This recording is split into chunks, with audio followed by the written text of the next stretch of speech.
સવાલ જવાબ ફૂગ અને તેના પ્રકારોની સમજ.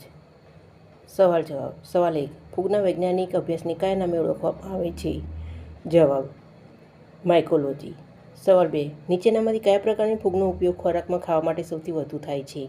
એ. Button mushroom, B. Mould, C. Puffball, D. Smut. સાચો જવાબ છે બટન મશરૂમ એ. સવાલ 3. ચોમાસામાં જંગલમાં પડેલા જૂના લાકડા પર પંખા કે છાજલી જેવા આકારની કઈ ફૂગ જોવા મળે છે? સાચો જવાબ છે બ્રેકેટ ફૂગ. સવાલ 4. કુદરતી સફાઈ કામદાર તરીકે ફૂગ પર્યાવરણમાં કઈ મહત્વની ભૂમિકા ભજવે છે? જવાબ છે વિઘટકો. સવાલ 5. ઘરમાં રાખેલી બ્રેડ કે રોટલી પર કાળી કે લીલી રૂંવાટી જેવી ફૂગ જોવા મળે તેને વૈજ્ઞાનિક રીતે શું કહેવાય છે? સાચો જવાબ છે રાઇઝોપસ. સવાલ 6.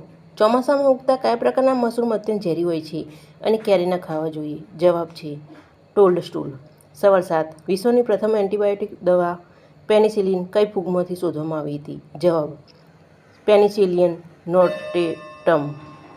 સવાલ 8. કઈ ફૂગનો ઉપયોગ બેકરીમાં બ્રેડ અને કેકની પોચી બનાવવા માટે થાય છે? આથો લાવવા માટે. જવાબ છે યીસ્ટ. સવાલ 9. વરસાદ દરમિયાન ફૂગ ખૂબ જ ઝડપથી ઉગી નીકળવાનું મુખ્ય કારણ શું છે? જવાબ ભેજ અને હૂંફાળું વાતાવરણ તાપમાન. ભેજ અને હૂંફાળું તાપમાનના લીધે. સવાલ 10. શાકાહારી લોકો માટે ખાવાલાયક મશરૂમ શાનો સ્ત્રોત માનવામાં આવે છે? જવાબ પ્રોટીન.